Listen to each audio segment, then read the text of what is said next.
time, from antiquity to our times. In ancient times, the storytellers will have different purposes why they will tell stories. They will tell stories to entertain, to give moral values, share moral values with the community. They will also tell stories to educate. But very important, they will tell stories to process with information in the community topics that were of great importance at the time. By sharing a story, by playing theater, by facilitating a dance or a game, we can create an experience with a content that is relevant to our time.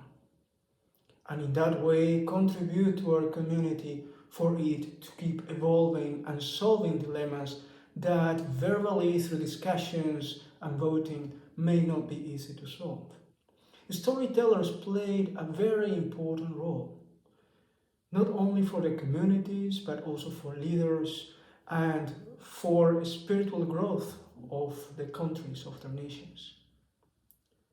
In this experience of storytelling, what you learn to do is to utilize archetypes and metaphors of nature. How did I initiate my journey as a storyteller?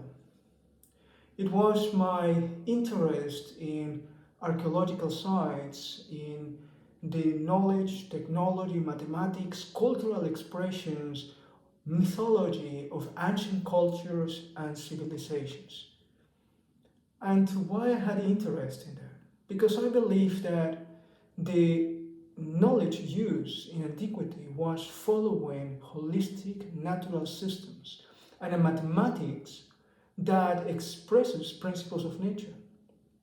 And they managed to harmonize a society, to develop incredible technology, to achieve a new intelligence, a different approach for thinking and for living. In this sense, how language played an important role, and which is the language that was used. For that time, around the year 1993, I was facing a personal challenge. At university, I built a group of students dedicated to personal growth, for leadership skills, to develop empathy and emotional intelligence, because we knew those competences, those skills, those abilities were not present in the academic education. So I created a workshop, a gamified workshop that will happen every week, 2 to 3 hours for all of these students coming from different faculties around. And we will explore and train those skills for many years. And one question at a time came to me, and there was an obvious question about language, as every discipline has its own technical language and similar words will be used in a different way. On top of that, we had foreign students and friends coming from other countries or that had been living in other countries with a different understanding of life, different set of values, different meanings for the language, for the words. And in that moment, I realized that we needed a universal language that can describe a common human experience. And that language certainly is mathematics, is music, is dance, is experience with the body and emotions, is nature. But it took many years for me to come to that clarity. And first of all, I will explore on mythology and archetypes, language, arts and culture of ancient cultures and civilizations. And I will realize that something that really moved them into the future to transfer the knowledge was the ability to use a meta language. Language, words, keywords, metaphors that have many levels of meaning at the same time. And this was a wonderful thing, because a simple story can convey many messages at the same time, depending on the listener, the knowledge, experience, perception, and language of the listener, because nature principles and mathematics will give you, according to your own background, a very unique information that is useful to you. In that sense, storytelling became an art to communicate principles, values, knowledge, wisdom with a very simple, metaphoric, multi-level of meaning language. And this primordial, original symbolic language is something I have been researching in ancient cultures and civilizations for so many years. And thanks to that process of creativity, of exploration of the language, the meanings, I could arrive to discoveries in mathematics that today are helping me to create a new type of technology and achieve a new knowledge that will help our civilization to evolve. So I would like to share more with you about it.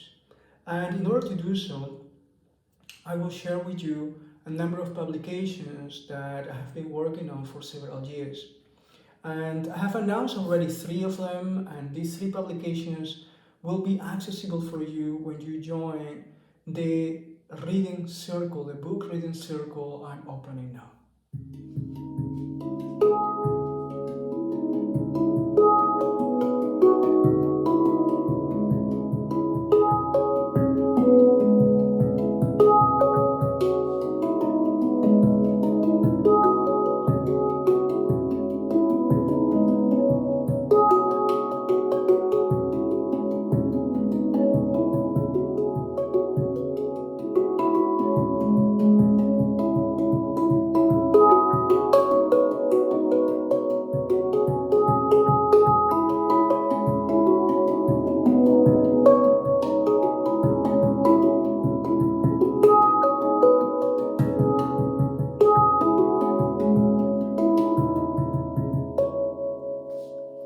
The first publication I would like to share with you is dedicated to explore ternary and nonary systems.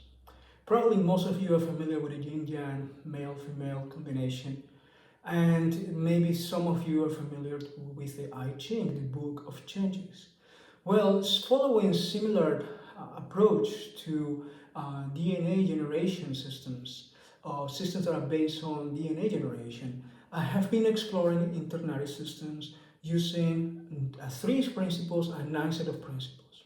I know that sounds very abstract, but the interesting thing is that I did arrive to the creation of a complete new book. In this case, in comparison to the I Ching, which is binary, this new book of changes, and I call it Primordial Changes, is using ternary and nonary principles.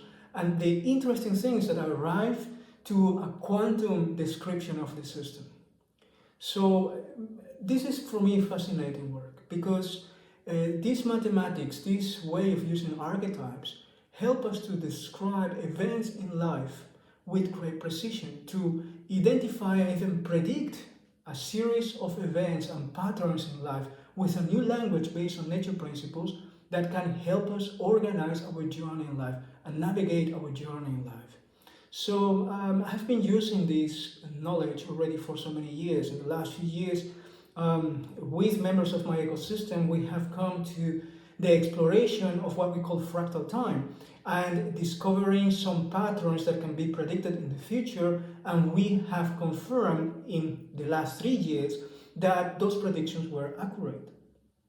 We are not predicting a specific event in time, but we can predict a series of principles and patterns that will occur or will influence a series of events in a specific region or culture or place in the life of a person.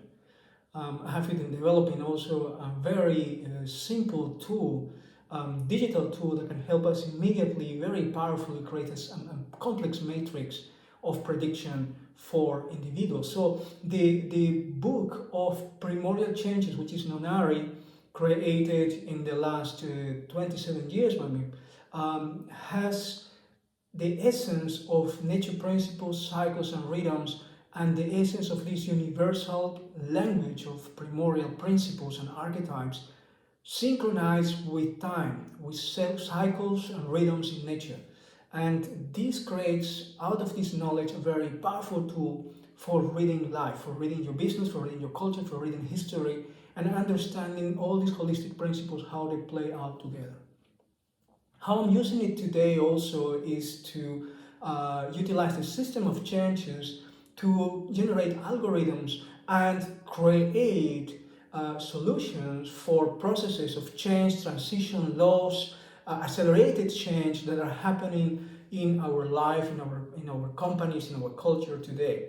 For example, if you are today in a process of transition and you would like to find out which are the most important influences, in which principles or elements are influencing your life, we can use this book and study them and prepare you for what comes next, identifying your blind spots, your strengths, your potential, the main challenges you have to overcome, the skills you need to develop, the tools that will be more useful for you in this specific time.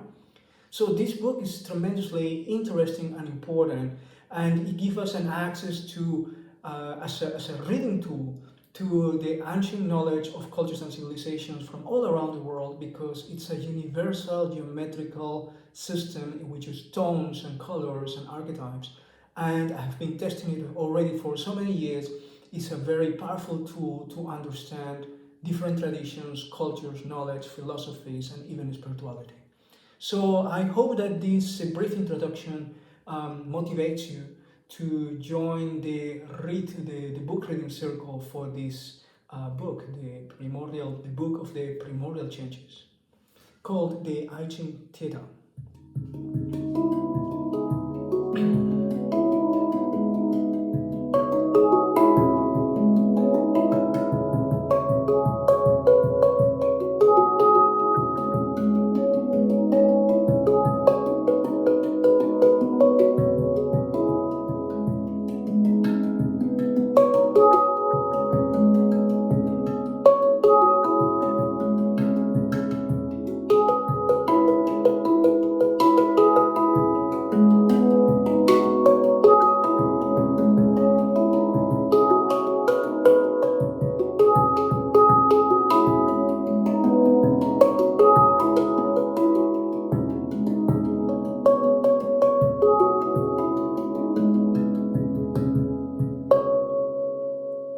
A second book I would like to share with you is dedicated to the study of human intelligence.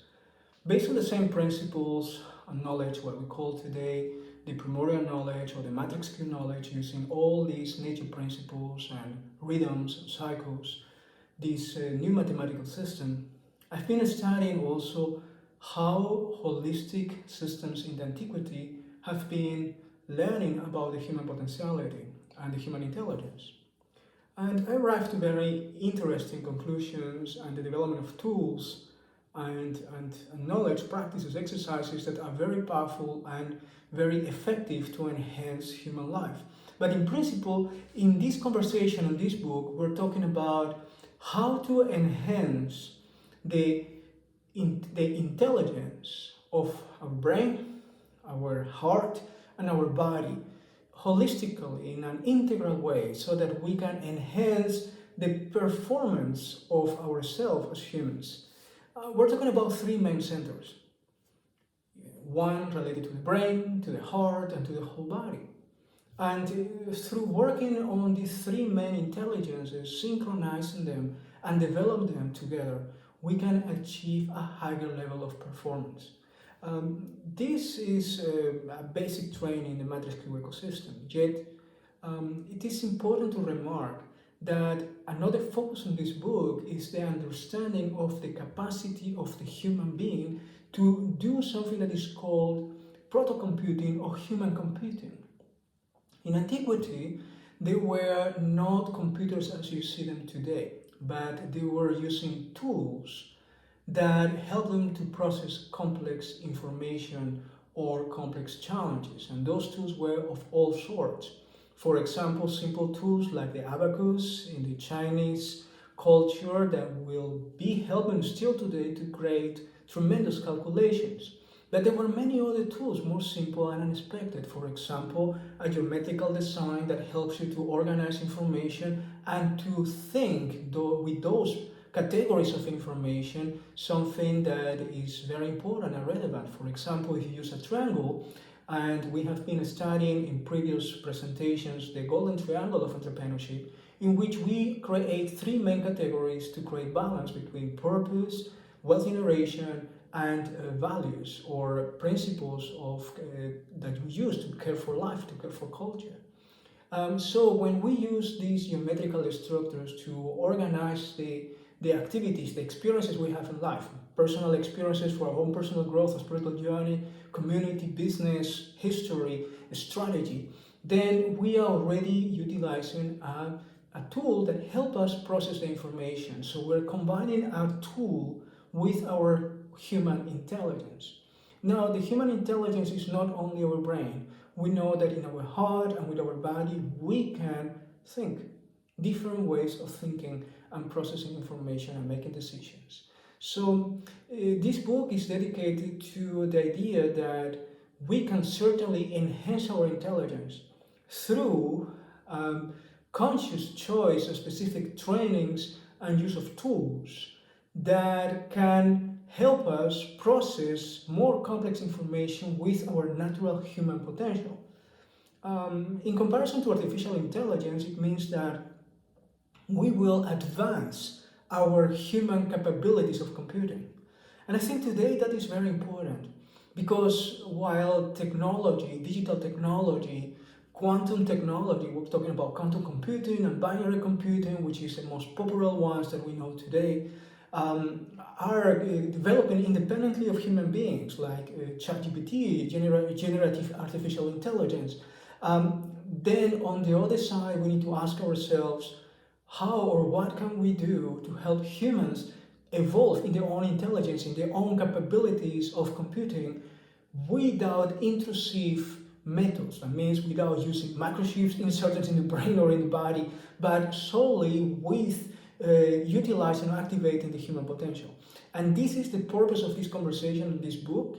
What can we do and how can we use our knowledge and our skills to really enhance human performance? So it's a conversation beyond artificial intelligence into human computing, into the capacity of the individuals to process complex information and data.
Storytelling. I started the conversation today telling you about the traditional storytellers, musicians, performers, dancers, facilitators of games. And I've been exploring in this art of storytelling in different ways, and mostly trying to utilize the primordial symbolic language, the ancient language of mythology, the ancient language of nature principles, and these multi-meaning levels of language. So what I have been doing is to create stories utilizing this type of language. And I have shared those stories for many years now in the fire, meeting with friends, improvising those stories, or playing those stories with a guitar. Maybe somebody played the guitar for me, or I play it myself. Today I would like to also tell those stories combined with the use of the handpan or the drums. We can tell those stories in theater play, we can perform those stories with dances, we can do so many things with those stories. In principle, those stories are there for us to reflect and to learn and to acquire wisdom and knowledge. So I have been creating those stories carefully, and obviously around the creation of this story, there's another story about the knowledge that that story wants to communicate and share with you. So this book is a collection of all of those stories and facilitates a conversation on the wisdom, the knowledge behind them. It's going to be a very interesting journey because there is a great diversity of stories, and I'm sure many of them will be extremely entertaining for you, insightful, full of wisdom. So I'm really looking forward to have those conversations and read those stories for you.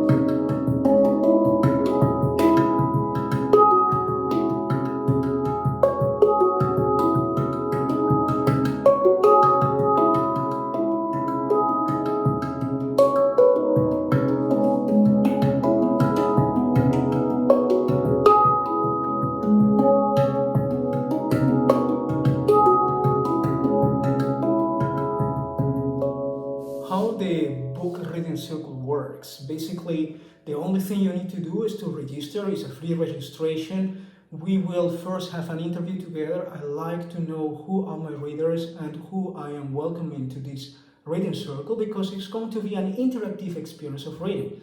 We're going to read live or with audio some of the passages of the books and have meetings to discuss the content and share our own insights.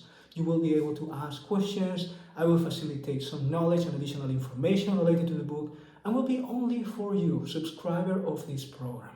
And well, next to that, we're going to discuss that in podcasts. There are going to be audiobooks also for you to listen, and we're going to share important workbooks and maybe chapters of the book for you to enjoy the content that is more important to you. What I'm doing right now is to change completely the approach to book reading. Normally, you will buy a book, put it on your shelf, and read it from time to time. In this case, what I would like to create is a space of collaboration and collective thinking in which one chapter of the book can inspire a conversation that everybody can follow and develop in time, in which the readers are in interaction with the author and with the knowledge and can explore deeper whatever content that they are accessing in this program. So these 3 books are a possibility for you to start in the book reading circle. I have been working in more than 729 publications. Obviously, some of them have only 9 chapters, others ones have 27, 36 chapters. Some of them have no more than probably 27 pages. Another publication have thousands of pages. There are collections, articles for research. There is information related to my conclusions on my research. There are technical, information about tools and knowledge related to business, education, arts, culture, and technology. And so there is an abundant amount of information, including audio recordings and video recordings, probably 900 hours too, that have been produced in the last 27 years. And I'm meaning to share all of this information with you. But the condition is, first, you need to subscribe, you need to register. And we're going to start with the fundamentals so that you will have a good foundation to access to more complex knowledge, more complex information, and choose later on which will be the next book in the series that we will integrate into this book reading circle.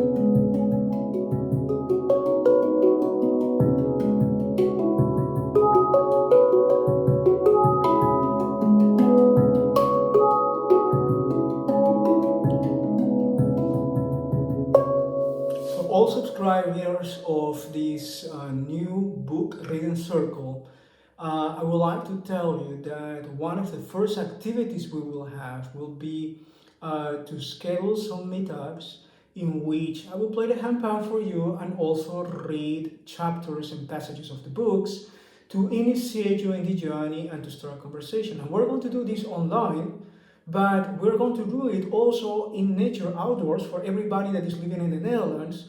And in the region I'm living, which is the city of Wageningen, Veenendaal, and Rennen, you are also welcome to join me, and probably we're going to visit the venue of a partner of us, a bookshop in the city that will host our meetups to read this book, listen to the campaign, and enjoy a nice conversation with nice drinks and healthy food. And I'm sure that you will enjoy this journey, and I'm really looking forward to meet you very soon, and to share with you the outcome of my research in the last 27 years.